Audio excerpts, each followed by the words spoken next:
Right, yeah, I know where I'm stuck now. Right, how do I'll send through the score.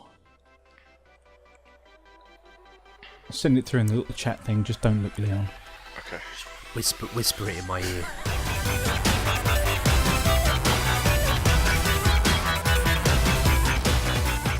Hello and welcome to the April edition of the what I'm calling the Nil by Mouth episode. I had some complaints about me consuming food and drink. Or was it just? It was just sweets I was eating last month, wasn't it, fellas? Sour Skittles or something? Oh, so good, so good. But I won't be eating any this month, just to prove that we do take feedback on. And, I gave you live feedback. I told you the second you started putting them in your mouth that it wasn't cool. yeah. It's my rebellious side. Regular listeners to the podcast will know that we always play a game. The winner of said game will be introduced last. The loser of said game will be introduced first. There is only 3 of us on the podcast again this month. Due to me, because I was sick yesterday and we had to cancel at the last minute. But hopefully next month we'll be able to put it together and get the whole gang together. Guys, what did we play this month? Or should I say, what did you play this month? Ultraslow. It's a mobile game on all your favourite mobile platforms, including Windows Mobile this time. Ooh. And it's hard to describe, but you know when you go bowling and they've got those ice hockey tables where 2 people stand at the end and hit a puck towards each other? It's that, but you're not playing against an opponent. It's kind of like different mazes where you have to get it into a hole, and it changes every one and they get progressively harder. Okay. Well, coming in second place is my brother from another mother, Mark Botwright. Hello, Mark. I knew that I'd be losing this. Well, now, originally your score was 23. You can, and then you had us wait. You notched up 24. I'm still playing. Oh, you're still playing? So you're level 28 now. Oh, level 28. that's not bad. Okay, you still need to double that. Yeah, I assumed as much. Well, no, actually, also joining me on the podcast is Leon Matthews. Hello, Leon. Good evening. You got 49. One day, Mark, I think you're going to win this. I've got to choose the game. I think that's what it's got to be. I think you've got to choose the game and tell everyone else a different game. And then you're nailed on. I think that's fair. There's no pressure in this one, like the other week where it was like one life and go. This one's, you can play it all you like. It's quite relaxing. Quite chilled. Yes, it's a good game. Guys, it's been a month. What have we been up to? Any gossip to share? Wow. What do you want in the way of gossip? Oh, I don't know. I want to hear about you. I'm intrigued. This about isn't you. Loose Women. There's nothing that interesting But going on. It could be, Mark. It could be. Hey, I watched that Robert Durst documentary. Anyone caught that yet? Who's Robert Durst? What? No, I know nothing of this. Oh my goodness. Right, I implore you, Leon, Mark, and you, listener, go and check this documentary out. It's brilliant. So about Robert Durst is a heir to a real estate fortune over in New York City. His family are very big in commercial property. And there's several unexplained murders around Robert Durst, and he's managed to evade convictions on these over the years. And he's now an elderly man. And a feature film was made about the disappearance of his wife, which happened a long, long time ago. Long story short, he saw it and got in contact with the director and said, "You really understand me? Let's do an interview." And then it's all about what unfolds after that. It's all very, very real. What was the feature film? The feature film was nothing really that special. All good things. Who was in Ryan it? Gosling was in it. Yeah, no, I know exactly what you're talking about. Right, so there you go. But the documentary really is the main event on this one. Fantastic. Some genuine jaw-dropping moments. I watched it on a plane back from Singapore, 14-hour flight, and at one point it was just so jaw-droppingly amazing. I was sort of sat up in my seat trying to engage in eye contact with someone just to share the moment. Anybody? Is anybody saying Anyone. this? Everybody was asleep. So yeah, check that out. It's Are fantastic. we saying he's like a real life Kingpin? Because I've been watching Daredevil and I have Daredevil characters in my mind. So Right. I see. I haven't caught it yet. What are you doing? It's supposed to be quite brutal. It's very brutal. Really? This is the Netflix series. Yeah. Netflix, yeah. Yeah. I'm it's still good not times. even at the end of Breaking Bad, so I'm well behind. Yeah. Wow. Okay. No, it's good. You should check it out. And I'm missing the first episode of Game of Thrones as well for you guys. I know. What a shame. That's what we call sacrifice. Listener, while we were off air, we were discussing whether we should be called the Fellowship or not, and that got poo-pooed in about 2 seconds by Leon. No, there are no fellowships here. We can be a fire team. We can be a squad. A posse? Yeah, anything. Posse, yeah, we settled on a posse, didn't we? Yeah, that'll do. Guys, should we talk about some video games? Yeah, why not? That's what we're hearing it.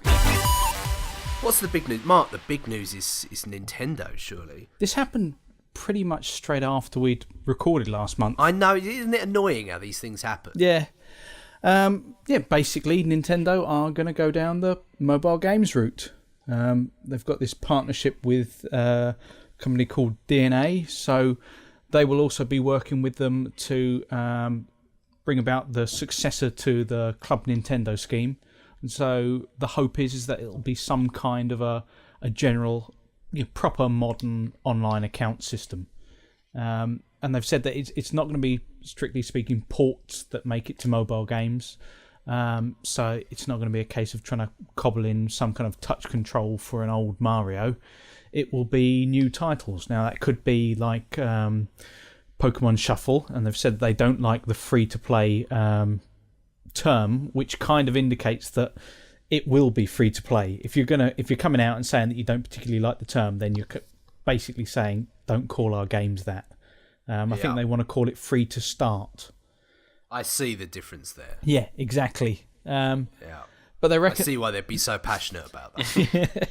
Yeah, but I think it was DNA themselves said that they could make something like 25 million a month. Or was it a month or a year? Someone quickly Google that. I'm sure it would be a month. It would be a month, Something like that. Something ridiculous. And it was just makes you realise that, should we say, if they can manage to get a reasonable amount of people playing those games, and they can try and leverage the amount of people who are already playing the kind of stuff that they would like DS games, they would like 3DS games, but they've just never been kind of turned on to those things. And Nintendo have also come out and said that they're working on a new console, which they obviously had to say to kind of alleviate fears that everyone would think they were just going down the mobile route. But all round, pretty big news. Did they explain why they've waited so long? Did they explain what their motivation for hanging back and Was it we're spying Nintendo? their moment? Yeah. we don't listen to anybody because we can hear the sound of all the tills ringing last generation. But all of a sudden there's this deafening silence, and we thought we should try something new, would be my guess. The sound of being left behind. Yeah, basically. Well, it's sort of antsy shareholders, basically. I think at the end of the day, while you're making money, you can afford to say, we're being individualistic, we're doing our own thing. When it stops making you money, then people say, why aren't you doing what everyone else is doing? So what's the time scale on this? When are we likely to see some more concrete details, see some hardware released, and actually get hands on with some games? Now that's the sketchy part. More details apparently on the NX, the new console. New hardware they've said, so it could be pretty much anything. Let's face it. Next year, and so that leaves them with a pretty big window. But I think that's just kind of how Nintendo roll these days. Zelda's been delayed as well, so. Oh my gosh! Well, Goodness. Maybe everything's being tied in. Maybe they're trying to have a really big 2016. Maybe that's the plan. What have they got for E3 this year? I mean, if I take it NX's or whatever it is isn't going to be this year, so are they still? I mean, this is the problem. Like, most console manufacturers wouldn't come out and say, yeah, we're working on something new, because they kind of want you to buy the current thing. But by saying that, like, even I, the other day. I've got a little bit of cash just sitting in my pocket waiting to do nothing. I was looking at a Wii U, and I've been looking at PS4s and stuff, and honestly the Wii U kind of makes more sense for me at the moment, but with this announcement it kind of put me off a little bit. I was just like, well, if we're going to be doing something else in a short amount of time, then why would I... It's not worth it. Yeah, I totally agree. Why would I go and buy this Wii U, which is already kind of struggling, and I'm trying to justify it, but now you've kind of just made me think, well, I'll just wait then. But no one knows what the new hardware will be. You don't know if it'll be a console. You don't know if it'll be this kind of hybrid device, whether it will tie into the idea that they would make games for touchscreen devices, smart devices, and so therefore they might kind of create something that has traditional controls and a touchscreen, basically what the gamepad should have been. I just have this lingering doubt that they will cut their losses on the Wii U so soon. You've still got Star Fox to come out, you've still got Zelda to come out. The only reason why it might be, should we say, new hardware sooner rather than later is it would be great to have, say, a new Zelda title come out for that as well fairly soon up, in much the same way that something like Grand Theft Auto 5. Do you see that happening though? Oh, I see what you mean. GTA 5, made that quick jump. Yeah, release it this gen, and then as soon as you've got another generation after that. Because the Wii U's a HD platform anyway, right? Yeah. And the NX has been confirmed as being an HD platform, so... Has it been confirmed as being HD? I think it's just implied, isn't it? Come on, if it's not, what are we doing? Really? Exactly. I mean, it's not going to be 4K. Let's put it that way. No. But bear in mind the fact that the Wii U's gamepad is sub HD, and bear in mind the fact that we're talking about a company that doesn't stick in a charger with their portable console and doesn't have an Ethernet socket on the back of their main console, doesn't have an online account system that ties everything under one roof. I don't, I'm a big Nintendo fan, but to say, well, that makes sense, therefore Nintendo will do it, that doesn't always ring true.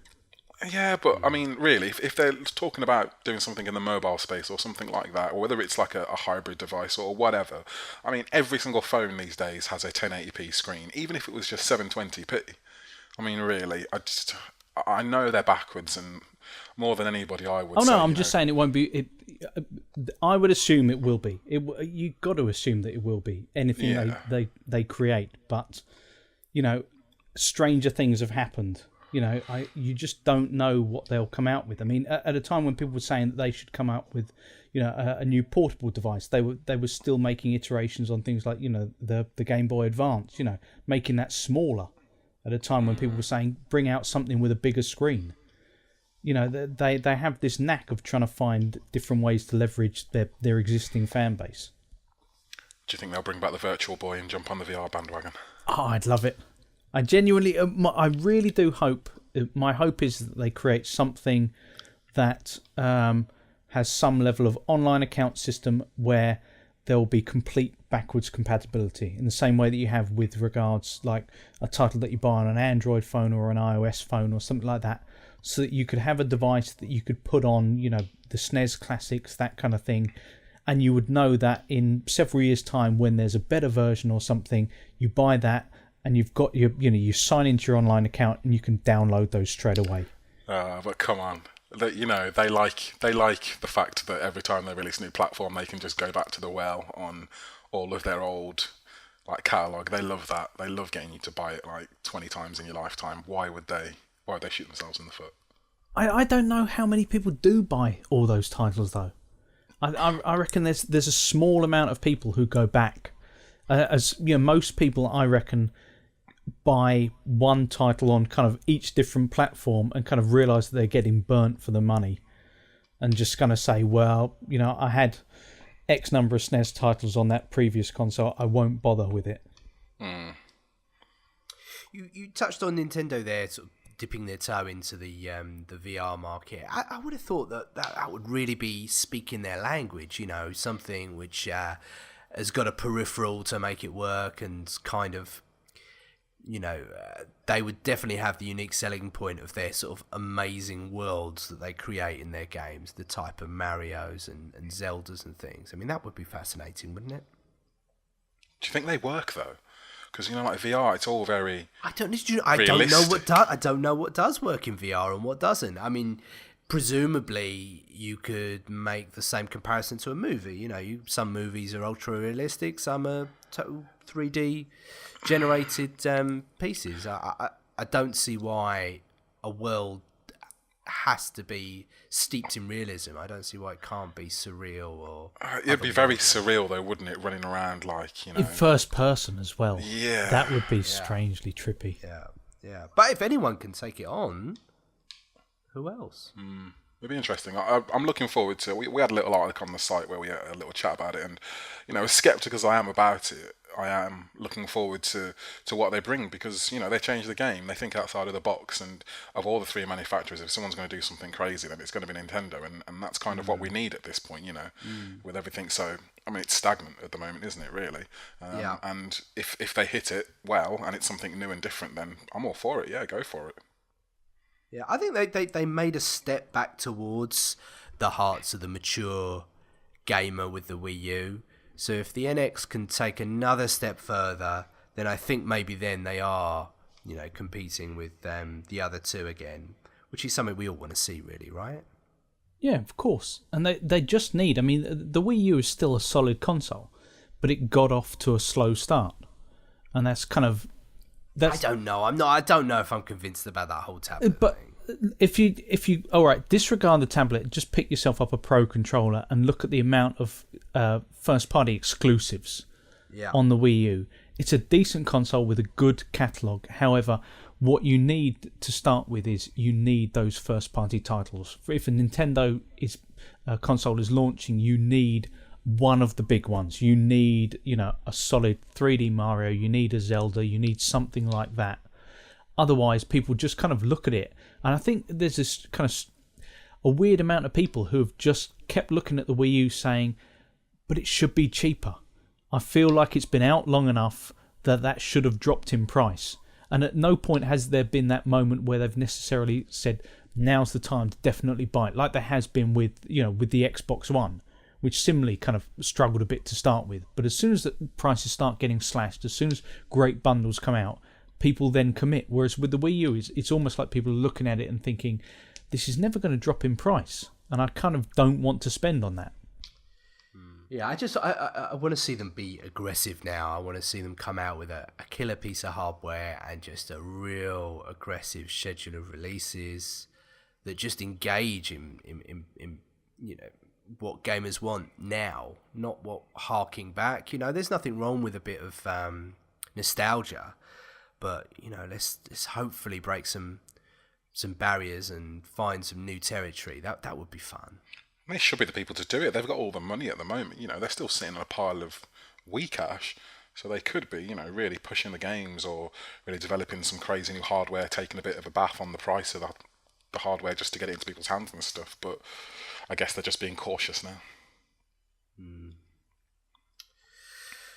Okay, so we don't expect anything this year. Maybe we'll get a little bit more news at E3. I don't expect to see any hardware or footage. Do you? I think they've already said that it won't be at E3. I see. Okay. More details next year. Right. Another one they're sitting out. Yeah. So they're going to come out at E3 and be like, so reasons to still buy our console, even though we're kind of looking forwards. Yeah. But there we go. Do we have reviews to plug? I'm sure there's been some big games that have come out as well. Big games recently. Have you seen the schedule? Yeah. I was considering reviewing Farming Simulator this month. Ah, really? Yeah, I was genuinely thinking we've got to review something to plug the gaps. I looked at Farming Simulator and I thought, that would be good to do for a laugh and everything. And then I looked at it and I suddenly realised, actually, it looks like it's made really well. Yeah. And I can't just have a laugh with that. It's clearly made for people who, for that kind of thing is just extra special. It's exactly who's it what made for? I don't understand. If you're a farm, so if you don't have a farm, but you want a farm, aspiring farmers, yeah, exactly. What a football manager, for farmers. Yeah. The thing is that the interesting thing is, I kind of assumed that it would largely be kind of like top down, bit like a Sim City type thing. Oh no, you're riding tractors in But that thing. it's riding tractors, and there's like a field that just stretches off into the horizon, and you've just got to go backwards and forwards on it. And then I was watching a Let's Play, and there's a multiplayer mode. Really? Well, you can both farm at the same time. You just think, Deathmatch. How does it work? I've got absolutely no idea. Well, maybe you should review it. No, because it's probably really massive and complicated. I was going to say there too much effort. thousands of menus, and there'll be a dedicated like fan base and forum, and everyone who knows exactly what it's about. Yeah. No pain, no gain. That's what I say. What happened to Bloodborne? I mean, I'm sure it slipped. We definitely didn't talk about it last month, so it kind of come out at that point. Yeah. Nobody reviewed it. Manny was going to. He was down to do it, but unfortunately, last minute he was going to be away for the time and couldn't really commit the hours that was necessary. I'm fairly sure we're not going to talk about a game we haven't reviewed. Yeah. So. No.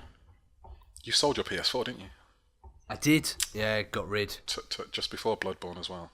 Do not have. I've got an absolutely killer PC here now. Fair enough. 5K panel as well. Jesus, does it never end? Well, actually, Red have just announced a 8K camera at NAB in Las Vegas. Yeah. God. You know, you were saying you want Nintendo to be like, right, you've bought, I don't know, some old game that we've made, and you never have to buy it again because you'll get it for every single platform. Yeah. Isn't that not the equivalent of like a movie studio going, right, you've bought Terminator, you never have to buy Terminator again because every time we release it in 8K or 16K or a billion K, you already own it. No. Yeah, but you know, I think there reaches a time where like all my shelf of Blu-rays will always be brilliant, and I'm not going to suddenly get rid of them. You know, they're always going to work great, and they're always going to give me a great picture and great sound. And going forward, if I pick up 4K Blu-rays, then fine. You know, I'm not going to suddenly junk things. I think this is where like the whole all-you-can-eat services come into play because, you know, let's take an old movie. That's not going to have much value going forward. But whereas if you package it all up together and say you get unlimited access to all of these old movies, but you have to pay a residual for that, then suddenly they're getting money back out of that again. So, I don't know, I think the whole Netflix business structure is definitely a way of the future for sure. But I still think that would have been a genius thing for Nintendo to do. A Nintendo app on an iOS platform where you pay a subscription, you get access to all of these old games, and then every month you get a new old game released. I think people would have signed up for that, like a SNES controller add-on or something. Yeah, definitely. To like the phone. £5 a month. I would have signed up for that 3 years ago and forgotten about it and still paid every month, and I'm sure millions of others would as well. You got to think somebody in a suit somewhere has run the numbers on that thing, and they're like, nah, we make this much from people buying old games, and I don't think we'd make that much from subscriptions. Maybe it's a little bit ahead of its time. I don't know. Well, we've just seen OnLive shut down. Yeah, what happened about that? I remember myself and Ben Ingber going along to Eurogamer and picking up a couple of those consoles. They were giving them away free, and I was so optimistic and so excited. I remember shooting some interviews for the forum, and I really hoped they were going to make it work. It did seem ahead of its time, though. It seems perfect for like now, though, doesn't it? Yeah. Yeah. If they'd have been like 3-4 years later, it feels like they'd have just been. But then, you know, they wouldn't have had a developed service, and it felt like they were right on the cusp of it and were just in the right place to sort of take advantage of it when it did come to the front. But obviously, they didn't make the right moves and stuff. So, yeah. I mean, they tried a last ditch where there was a bit where they tried to integrate it a little bit with Steam, where you could use your Steam games through it and stuff like that. But then, no, they just went away. Sony's gobbled up all their patents. Obviously to protect their Gaikai stuff, and then that's it, they're done. Yeah, but I guess is the Gaikai service out now, or is it on its way, or what? They rebadged it as something else, right? PlayStation Now. PlayStation Now. And it's, I don't speak from experience, but I hear it is still overpriced. It was overpriced in the beta, but massively so. I think they reduced the prices, but it's still not a level of... What are we talking price-wise? Oh, now you're asking me. We're going to have to look it up. Hold on. Is it properly out now? they're out of beta. It says PlayStation Now is available today to me on PlayStation.com. Oh, okay, very good. So For how much? Hold on. It's something like $19.99 or something like that. 100 plus PS3 games you can all play. Pay for 1 monthly fee. And the next page says 1 month is $19.99. That's dollars, and 3 months is $44.99. I think the problem, as soon as I said it that high, is it seems like they could say, but you get all of these games, but the average person who looks at that catalogue and says, brilliant, I will play this, this, this, and this, and they might have like half a dozen games they really want to play, but they will still only play kind of an hour here or an hour there, and it will make that look expensive. You're not going to say, right, brilliant, I'm going to rinse this in 1 month. So you're still ultimately kind of playing, 3 or 4 hours a week maybe, and that's it. Do we ever think they might have rolled it into PS Plus? That would be the sensible thing to do. Wouldn't that have been cool? It would have been the sensible thing to do, but... Yeah, I think everyone assumed that that's what they would do, which was at least give you access to some titles per month, particularly when the free games on PS4, and the same with the games with the gold on Xbox One. On the new generation, there just isn't the content catalogue out there to support it. So it's just leading to every time one of these games is announced as to what you get free, usually kind of threads and things and commentators are saying, God, this is terrible. They're all indie games. And it is just basically the smaller games they can get to try and say, play this now because we can't afford to give you a AAA because, it seemed great on the PS3, but that's because it came in so late into the console's lifespan. So they had all those great games to just give you for free. Just to be clear, it's only in the US right now. It's in beta in the UK now. You can apply to be interested in it, but it's not actually live in the UK. Right. But I can't imagine the UK prices will be any better. If anything, they'll be worse. It'd be £19. Yeah. Be straight. I reckon they'll do it for 15. Because they gave us that 50 quid off, didn't they, with the PS4 starting price. It was that $399 and they gave us $349. So I reckon they'll throw us a bone there, surely. But 15 quid a month it's still too much. 15 quid a month?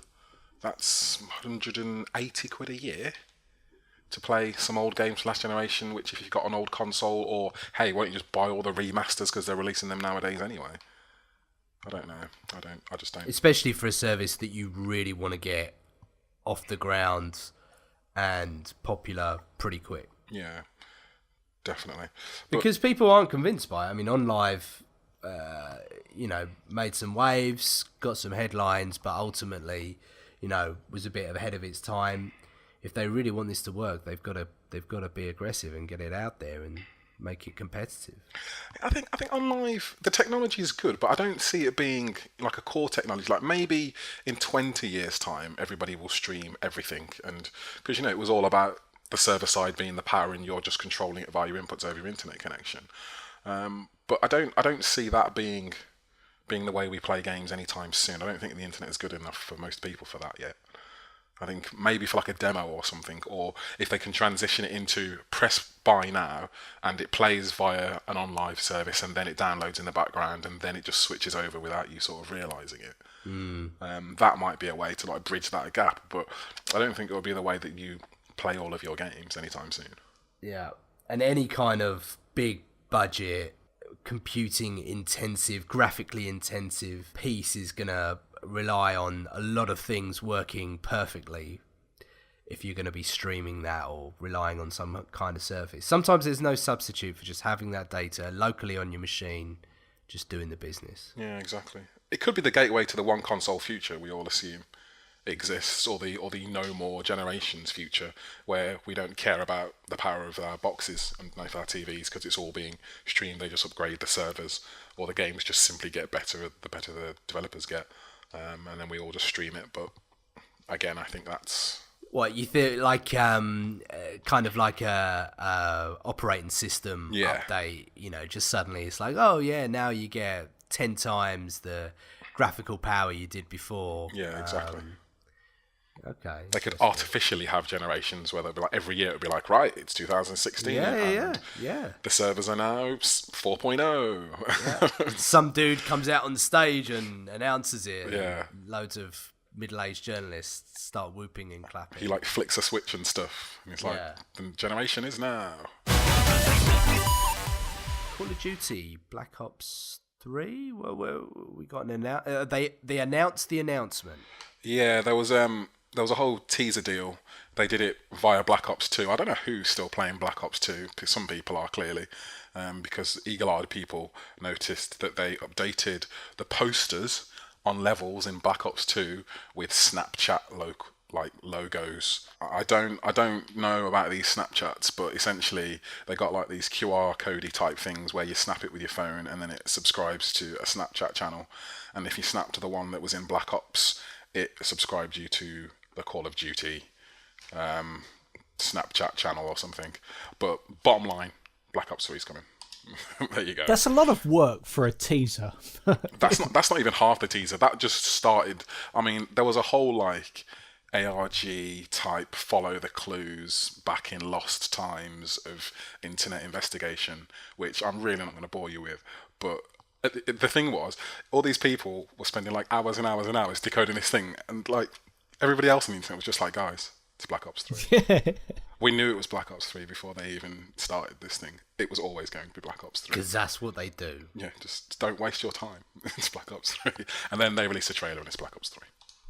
And was the trailer interesting? I've just got it playing here in the background. Oh, it's a teaser thing. And it's just like... It's weird numbers. now, the kind of domino effect of marketing, which is to leave a breadcrumb trail to lead to the teaser, which is then to lead to speculation about an announcement.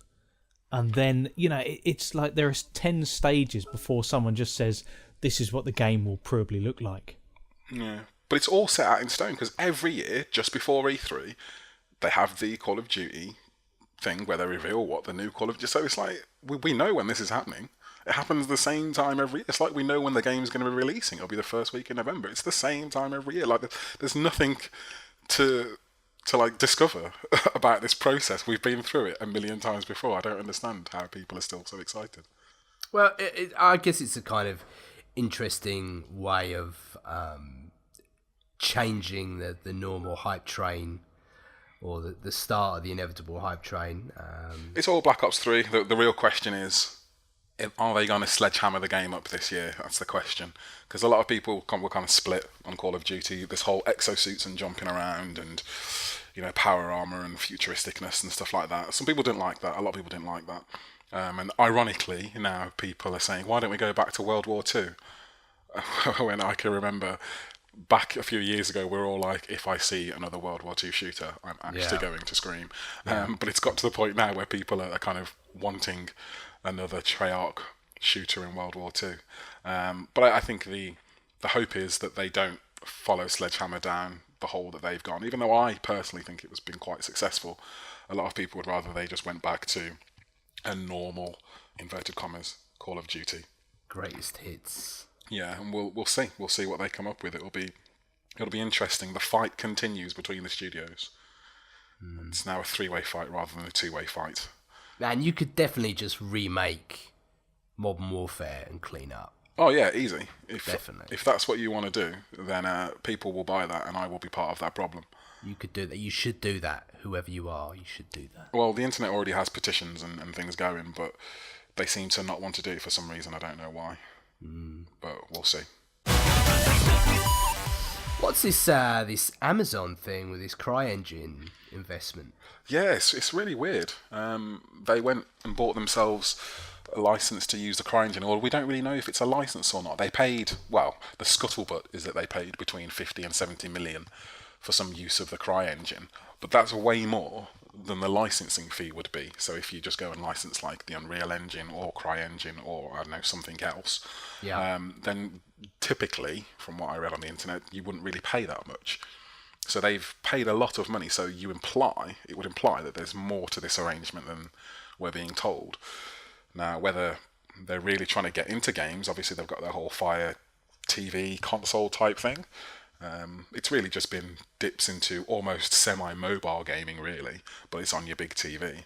But this would really imply, I mean, it's the CryEngine. You know, they make Crysis in this thing. Has the CryEngine got any kind of application outside of gaming? So, for example, augmented reality, could it do anything with that? Do we think it might be a play for more sort of VR type stuff, or is it definitely going to be steeped in traditional gaming uses? It's a good question. As far as I know, we don't really know. Because I'm sure we've heard of like Unreal's engine being used in computer generated graphics, or the film industry or something like that. There are other applications for these engines. Yeah, but what are Amazon going to use it for? I think that's kind of what we're trying to get to the bottom of. Do you prime delivery via a really cool delivery order screen? Or something. I don't really know how they're going to go about it, but yeah, a drone lands in your back garden with a games console. It's already playing on a screen for already you. Playing a birthday card. Yeah, it's going to be interesting. But they picked up Double Helix last year, so they got a developer. That's right. Yeah, that's right. And now they've got an engine, and I assume, I mean, what the only logical thing I can assume is that they've just got basically Crytek on hand to fly in and really work with their engine and make sure everything works tip-top, some sort of Uber level of support, or just integration within Amazon or something like that. I mean, it's all guesswork, but I don't know. Is the next super hot CryEngine game going to come out of Amazon, and what the hell are they going to run it on? Are they going to make a super-duper console to rival the Xbox and the PlayStation? Surely not. It'd be interesting. But then, why do they need the CryEngine, and why pay so much for it? It's all mysteries. It's all mysteries.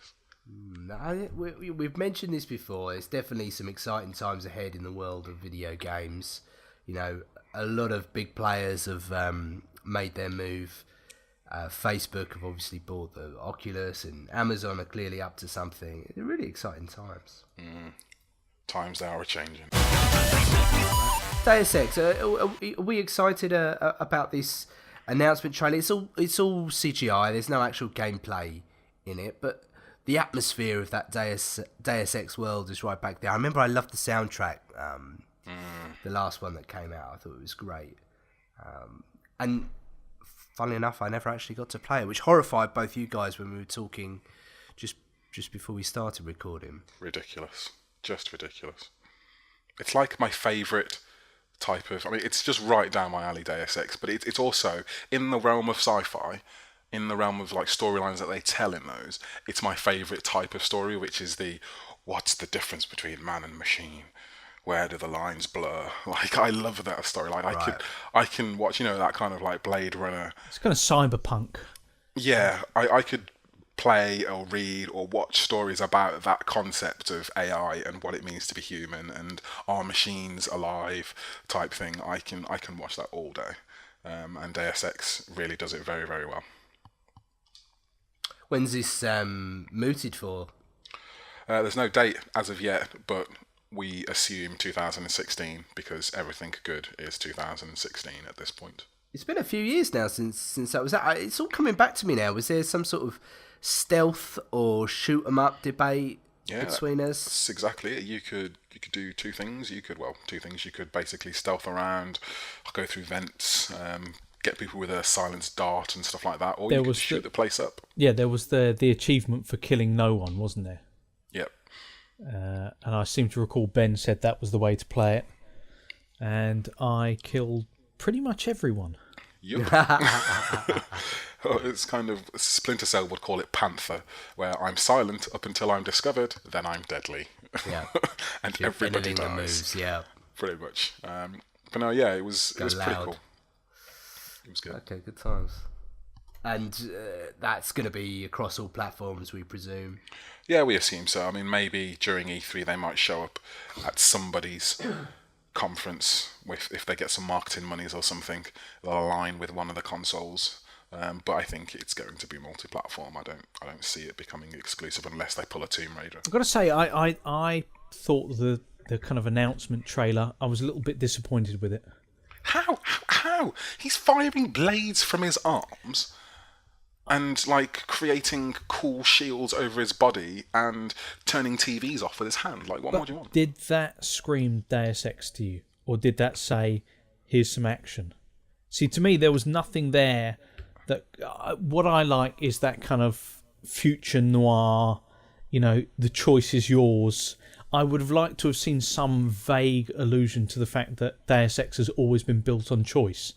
This looked a little bit like, how everyone was a little bit disappointed with modern Splinter Cell, basically going all-out action in certain places. It's a trailer, and trailers, for a trailer, you're not going to have, I sat in this cupboard for 15 minutes. No. It's not going to be Like, cupboard sitting or peeking out from a vent for half an hour or something. But I still would have liked to have seen something a bit more kind of brooding, a bit more understated, because that's what the kind of crowd like about Deus Ex. That's what the people who fans of the series all the way through have liked about it. This looked more like kind of balls to the wall action. And I know it's just an announcement trailer, but when you get that kind of sneaking suspicion in the back of your mind, where you just think, is this going to be a slight kind of change of direction for the series? Is this going to be all the way through just a bit more action oriented? I hope not. I agree with you that is one of the best things about this series, and I, as much as you hope that it is still choice based and you can still have all the stealth options, and they advance the stealth system as much as it seems they're advancing the crazy action. But I do think it's just a good trailer is things blowing up. I'm sure I put more words which were better worded than I'm about to say, but there's nothing in 2015. 2015 kind of sucks. A barren year. It's just unless E3 is really, really, really good, it's just kind of meh. Do you know what I mean? Like anything decent. Like there was, I put one from each console in there. What's been delayed? Uncharted's been delayed. Quantum Break's been delayed, and Zelda's been delayed. But E3 never seems to actually signal much coming towards the end of the year anymore. It seems increasingly that it's just basically this is what we aim towards the end of the year, but be prepared for us to say, next quarter year. Next year. Yeah. And you've got, I think I put it in the thread, but 2007 was the best year for Xbox 360 and PlayStation 3. Like when you read the list of games that came out in 2007, read some titles. Go on, hit me with some of these titles because it's a juicy list. If I got the thread open, I do have the. All right, I'll start you off. BioShock. Yeah, there was BioShock. Assassin's Creed. Oh yeah, Orange Box, Call of Duty 4, Mass Effect, Rock Band, Uncharted, Super Mario Galaxy. But it goes on and on and on. It's ridiculous. Halo 3. Like when you think back, you just think, God, that was. Because I thought last year was a massive disappointment. There was nothing really that stood out to me as an outstanding game. And this year looks pretty barren as well. Yeah, I mean, don't get me wrong, there were good games this year, and I've enjoyed playing some good games. And last year was okay, Sunset Overdrive was good for me, and Forza Horizon 2 was good for me, and stuff like that. And this year is decent. Dying Light's been pretty good. But there's nothing on the level. We're talking about BioShock. We're talking about Call of Duty 4. Do you know what I mean? We're talking about Mass Effect. These are games that you stopped and you played. Like you put everything down and you sat down for a weekend, for a Saturday, and you just played it and you couldn't stop playing it. I haven't come across a game like that. I'm hoping Fallout might be that, but I have a sneaking suspicion Fallout's not going to be this year either. But I mean, 2016 is shaping up to be that year. Yeah. And it would make sense because from everything we hear from the developers, games are more art intensive, and to generate the assets it takes longer and it takes more and more people. Ubisoft generations matured. And they're having 500 people working on a franchise all over the world and stuff like this, and it just takes longer. So 3 years instead of 2 kind of makes some sense, I suppose. And 2016, if you look at the titles that have all been pushed, as long as Quantum Break and all that sort of stuff, then it could be another 2007-esque year, but that does leave 2015 being kind of another filler year. A good year, but not a this is why we bought these new consoles year. Maybe we should just reconvene this time next year. Or maybe we're just never pleased, and next year we'll be like, well, last year was a bit shit, and this year's still a bit shit. Yeah, I don't think there's anything wrong with wanting to see innovation and new technical heights reached. And it seems a long time since anything's come out that really seemed to be kind of, use of a poor phrase perhaps, but changing the game. Something that that moment when it almost seemed like BioShock broke the fourth wall, or it seemed like you mentioned Assassin's Creed. It was kind of historical games that were able to take you to a different place. It seems a long time since there was anything that's, should we say, kind of transported you into another place. We've had supposedly the death of the traditional first-person shooters, and then Titanfall and Destiny and various things have just kind of slightly underwhelmed. The Order hasn't really proven to be, the marriage of cinematic and gameplay elements. There just seems to be a lot of things that you can almost look at and say, yeah, it'll be a solid kind of 7 or 8 out of 10, perhaps at best. But you're just waiting for that one thing. Perhaps it will be Fallout. Maybe it'll be a new Zelda, but it just seems like we're kind of waiting, and this is why a lot of people are championing VR, because there's nothing really going on in kind of mainstream, AAA games development. That's why a lot of people are turning towards indie games.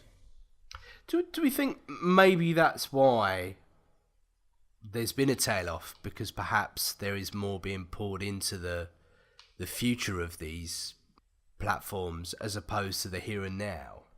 I really hope so. I really hope we're just, like the same way you get like a Deep Impact and a Armageddon and another film, which is like, I really hope that next year we just get, it's like, where have all these good games been? And like 7 come in at once, because they all started development around the sort of same time. They've all had similar sort of difficulties, and then they've all arrived at the same time. You know what? Nice. It's the hope that kills you. Or I could just give in and just be happy with what I've got in the here and now, I suppose. But it also seems to me that we're aiming for the wrong things. Like this year, it's been a lot of, this game is going to be revolution for this reason, because it's going to be online, because it's going to be 4v1, because it's going to be integrated single player and multiplayer, and then that happens and they fail at it because networks are rubbish and servers can't handle things, and then they've got nothing else to fall back on. Whereas last year it was a lot more single player innovation, I felt, But do you think that's because they've kind of almost, development studios have predicted where networks will be and how well they'd be able to do those things, and so you've got so many things like you drive clubs with, this will change the way that you play multiplayer games, and this will change the way you will have X, Y, and Z reasons to kind of link up with other people. And they predicted that would be a lot more solid, and so they perhaps development studios weren't looking so much at just the traditional single player game, making that the best that it was. Because like the last thing I can remember was like probably The Last of Us, and that that even scored a big hit, being a PS4 game, which shouldn't have happened. Most people who bought PS4s were probably also PS3 owners who've already played that game. That shouldn't have been such a huge hit again. But there's just this kind of dearth of titles that seem able to kind of almost address what single player gamers want. I think they like oversold or relied on the fact that like networks would be particularly successful or whatnot. But I think also at the same time they've not forgotten but missed or assumed that people will play games in a different way from what they did last generation. I don't know whether, again, we've harped on this point a lot, but I've changed a lot as a gamer myself. I don't play online as much as I used to. I don't sit in with a headset and have a group of 15 people who I will play with all the time. So games like Evolve and games like Titanfall, they kind of fall a little bit flat for me. And like Evolve's numbers online are kind of low, because it's you have to talk to people to play that game. It's so baked into the experience that you have a group of people who are very communicative and ready to play this game and play certain roles specifically in a certain way. But if you don't have that, then the game kind of doesn't really exist for you. And a lot of games are relying on stuff like that. And I think they're forgetting that a single player game can be very powerful for people if you can just lose yourself in a single player world. Yeah, big time. You don't need to have other people in the experience to make it last hundreds of hours. almost there on Ultraflow. What level are you up to now? I'm up to level 57. Hey! I would like to point out that in Geometry Wars, during my last point, Yes! I was on the best run I've ever had, and I actually ended it to be able to speak properly. Well, more fool you. I know. I was on 100 million. Think of the glory you could What have had. what level I did you know. get to on Ultraflow? 49. 49. Oh, right. Oh, damn it! I thought it was 59. That's why I was carrying on playing. Whoa! What are you? Are you past 49? It's 57 now. No, I'm 59 now. 59! There it is. Like I said, like somewhere in the middle, it's not hard. It's just fling it and see what happens, and eventually it just goes in. Like there's a good 20 levels in the middle where it's not even hard. It's just chance. See, Mark, if you'd started sooner, It's not you chance, could it's have skill. finally got. I know. introduced I'm last. gutted. I've been playing Tower of Guns. That'll be up. Oh yeah, how is that working out for you? Yeah, I like Pair of guns. Tower of Guns. Tower of guns. It's an unsubtle title. It's up there with Stealth Bastard. But yeah, no, I found it very enjoyable. Talk me through it, because I've never heard of Tower of Guns. Well, although it sounds brilliant. It is what it says on the tin. Yeah, exactly. Yeah, very unapologetic for what its main appeal is. It's kind of uses randomized rooms, so it's got that roguelike quality. Where basically it's a Tower of Guns. You've got various kind of flying robots and things and gun emplacements that you've got to take out in each room, and you've got a par time for each stage. So it's obviously encouraging you to just kind of run through and blast things. But it's built around a perk system, so you get double jumps, or you can kind of lower difficulty, or speed things up and stuff like that. And it was designed to be a kind of game that you could play in your lunch break. So very much you can complete a little run in kind of minutes through one stage, and then through the whole game you could probably finish in under half an hour. But it just, if you go on like an endless run, it's got that kind of Quake appeal, where it's very much around kind of almost hopping and shooting, that kind of natural kind of snap rhythm to it. It's just absolutely, it throws everything at you. The problem is it kind of chugs along at times. The frame rate suffers when the screen gets absolutely full of things. But yeah, it's just a kind of fun little game. Were you playing it on? PS4. But it's also out on Xbox One and Steam. Worth looking out for? Yeah, I would say so. I mean, it's free on PlayStation Plus Instant Game Collection for this month. So it's definitely worth giving it a go, because also kind of stick with it for a little bit, because initially when you start playing it, it can seem like it's you might want to monkey about with the sensitivity on the sticks and things like that a little bit. But once you find your rhythm in the game, and you find that you enjoy using one particular weapon, then it just opens up. It's just one of those fun games. It's got like a tilt feature, it says, when you want to just go back and reset to a different point. And it almost feels like you're playing a kind of first-person shooter version of pinball. It's just got that, just give it a quick blast and then put it down. It's not designed to be played for hours on end. Okay. And Leon, what you've been playing this month? You must have been getting stuck into something. I'm currently got a couple of days ago Mortal Kombat X. So that should be coming in the next couple of days, which is the latest in the Mortal Kombat franchise, obviously, and is more gorier and brutaler, if those are real words, than ever. How gory is pretty cool. How gory is the quitality? I haven't actually seen a quitality yet, because I haven't quit out yet. I feel like I've watched it online, but the problem with Mortal Kombat is like it's all kind of desensitized and merged into one in my mind now. What's quitality? So when you quit an online match, you are subject to a quitality, so it will rip the head off your character or something. I haven't seen it as of yet, but it's the equivalent of a fatality, but you get it for quitting. Right. It's to humiliation. Yes, essentially. It's to discourage online quitters.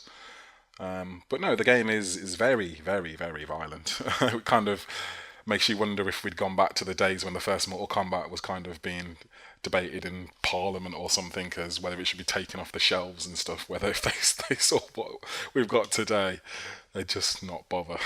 Yeah.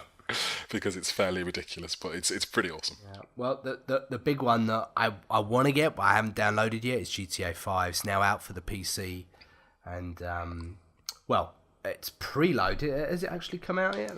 I think it's today, literally at midnight tonight. Ah, okay. So when you're listening to this, yes. Yeah, and it's a huge download, I think.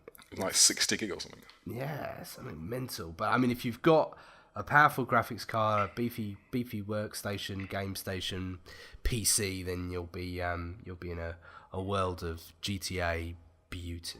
Did you not play it on a console of some sort? I did, yeah. I had it on PS4. It must have been the PS4. And you didn't finish it? No, I kind of got to a point where I was busy with other things, so it kind of took a back seat for a little while. But I was happy for it to do that because I knew it was coming to the PC. So I'm kind of not particularly looking forward to playing back through all that first, I don't know, 4 or 5 hours. But I think there'll be enough there graphically just to sort of make it a more deeper experience this time round. You really think it's going to hold your attention like I in don't a way know. the console version didn't? I picked it up on PS4 again and suddenly realised I don't want to play back through those opening hours. Really? Yeah.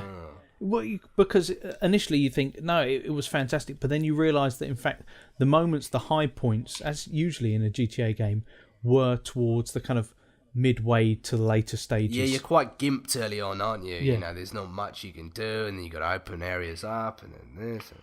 The first person mode got me through those first few hours because I bought the remaster, so I thought, I'll play it through it in first person, and I did quite enjoy it, and it was a good novelty to sort of go. Even though I'd played it before, it helped me get through. See, it feels in a strange way. First person, I just found it didn't have that level of detachment that I kind of almost ended up wanting. Yeah, to do all the horrible things. Yeah, it feels like this kind of weird at times, particularly with Franklin, as this weird kind of ghetto sim or something. It got this really weird vibe to it, where you suddenly realise you're stomping on someone's head, and it just feels even more wrong. Yeah, it's an entire game of no Russian from Call of Modern Warfare 2, basically. Yeah. You just feel like, it's just horrifying. It's like the Daily Mail's like Christmases all come at once. Sort of. But there we go. Depends. I quite liked it. Not that I'm a psychopath, but I thought it did make you kind of. It was a way that you hadn't played GTA before. You do play it with like glee abandon of, I can do what I like. But then when it literally is right, smack this woman around the face with a crowbar. And you're like, do I really want to be doing this? Suddenly, I think it's because the animations on the bodies were kind of exaggerated. So when you're looking at it from a third-person perspective, it can be quite comical, and you Slapstick just almost, you completely lose that. Particularly like when Trevor hits someone. It was a really kind of exaggerated swing they put on it, and then you see it just from a first person, and you just think, I'm a terrible human being. I wonder what that Trevor torture scene's like. Is that still? Do you reckon that's still being third person, or do they like literally? You have first person paddles on somebody and like battery on somebody and stuff. God, that would be. But surely that would enhance the scene in making you, because you felt bad anyway playing that, but you would feel real bad. 'Cause you got to look them in the eye. Yeah. No, I was just looking for some like breaking news, but there's not really anything really. The PS Vita gets a 30% memory boost with the latest update. Huzzah! That's pretty much it. Sold mine. Pretty much it. Do you keep anything for longer than 5 minutes? What's the point? Nope. Just buy a PC and keep that and don't buy anything else. It's bound to be my Apple Watch next, won't it? Crazy. Absolutely crazy. I don't know when it's out. I think it's a couple of weeks. Are you on a waiting list for one though yet? Well, otherwise you might have to slum it for a while. It went on sale at 8 a.m. and I got my confirmation through at 8:04 saying that it would be either, the window of 2 weeks around release day. So I'm quite optimistic I'll get it on launch day. I mean, that's 4 minutes from when it went on sale. If that's not a launch day snag right there. Can you I don't know imagine what seeing is. like the spike on their servers as soon They as love it. as They soon as they absolutely open love it up ready for pre-orders? But there's some IT guy just sitting there going, smug grin on his face. Well, either a smug grin or just absolute panic. Oh, I'm taking my break now. Yeah, one or the other. Do you But I don't- anticipate anything fun happening with games on the Apple Watch? Please. I don't know. Oh, you're so cynical. I mean, there's always something that, someone could come up with, something innovative, which... If there was something that good that could be integrated with the watches or the mobiles, or it would have been done with a mobile phone already. I mean, wasn't there some game where you used to take phone calls on your actual phone? Like GTA should do that. Have a GTA app, and then when your phone rings in the game, Oh it's my actually god, your that phone. would be amazing. Like, it just makes sense, right? Like, why haven't they done that? And all it's got to do is like play an audio file. Play an through audio your phone. file, yeah. It's like just like you're taking a phone call, but you just hold it up to your ear. But would that just get old, like really That's quickly? such a good idea. But you'd think if something like that hasn't been done, then Or I it can't just see. emails you, like Yeah. random stuff. Yeah, or even like all your email, like you used to go to, I don't know, whatever their satirical email cafe is. You just have an account and you log on your laptop and it's got your emails and stuff. That'd be rad. Yeah. Someone at Rockstar has got to have pitched that, and then it's just fallen apart somehow. It's probably logistically quite difficult. I don't know. Yeah, but there we go. But no, I don't think the Apple Watch will be any good for gaming. I'm excited. Well, of course you are. I'm really excited. Can I place a bet on how long you will keep it before selling it? 6 months. Oh, 6 months? Hell no way. no, it would have lost too much value by then. Yeah. I will make a decision within the first 6 weeks, and I'll try and recoup as much as I can on it. If I really feel it's not all that it's cracked up to be, Do you wear a watch normally? I do. Is it a expensive watch of some sort? I've got a couple of nicer watches which sort of mark anniversaries and other. And you wear those regularly? Yeah, fairly. Yeah. Okay. Yeah. And you rotate them? Yes. So would the Apple Watch be replacing all of them indefinitely? I in theory? don't think I'll wear it on a permanent basis. Then what's the point? You could wear it round your leg and have it like one of those tags. Like a gangster. I must say, I did consider dual wheel Watches. Oh my god. And I thought, Nice. that's really not a good look, is it? Oh, that's so bad. And then maybe we could just like modify it and wear it as a pendant. But the And then I fact thought that's even sillier. that you're willing to say, "Oh, I won't wear it every day," to me negates the fact that it's necessary in the first place. Like, Well, if actually- it's not like so good that I have to wear it every day. If it's not as like when you walk out of the house without your phone, you feel like you've left something behind. If it's not that level, then why do I want it? Yeah, and do you know what? I must confess as well, it drives my business partner absolutely mental, but I can't stand email. I hate it. Oh, you'll I love hate- this then. I hate being interrupted and just taken out. I see myself as a creative person. My work is creative, so I'll sit editing films that I've worked on all day. And I try and only check emails every few hours. And I'll often say to him, if you need me, you just call me so we can have a 2-second conversation rather than me get a flood of emails, which, if I spend 2-3 minutes over 10 emails, every few hours, that's really taken me away from what I feel is what I'm supposed to be doing. So in many ways, it's not really the right device for me, given that attitude. But it's for all the other stuff. I genuinely believe it will sort of show up these new ideas and new ways of working with certain things, which are very cool. And I don't know what that is yet, but I guess it's just me being optimistic. When you get it, I want a full review. Full review. Yeah. Well, I've no problem doing that. I'll give you a good price on it. I'm good, thanks. Guys, massive thanks for your time. We really appreciate you stopping by and getting involved in the podcast. If you want to give us any feedback, have a go at me for eating on air or saying the same word or something. I know I do that sometimes. Swing by the thread, leave a comment. If you're interested in AV related stuff and movies and projectors and amps and stuff, I highly recommend you check out the weekly podcast with Phil and Steve and Ed and you, of course, Mark. That comes out is it the same day comes out every week? Usually every Wednesday. Wednesday. There you go. It's only our one that's ever really late. I was genuinely ill this month. No car crashes or... No car crashes, though. Or has my life been in peril this month? No, I think I've been okay. No, good times. Massive thanks to Mark. Cheers, Steve. And a fist bump to my main man, Leon. Fist bump back. And we will catch you all next month on what will be the May edition. May. E3 is coming. Hopefully there are some games and things to talk about then. Oh, any danger of some games, that would be good. Well, we can do predictions for E3 if all else fails. So, predictions would be fun. We're all good. We'll get the boys back on as well. Yeah. Nine and Steve. Be gearing up for the summer holidays by then, won't they? Yeah, paper rounds will be in full effect. Massive thanks again, guys. We will catch you all next month.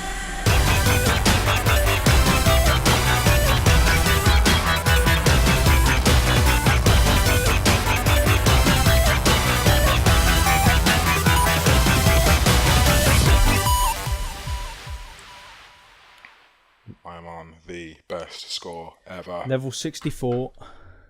Hold on. Am I the only one that does this without playing games?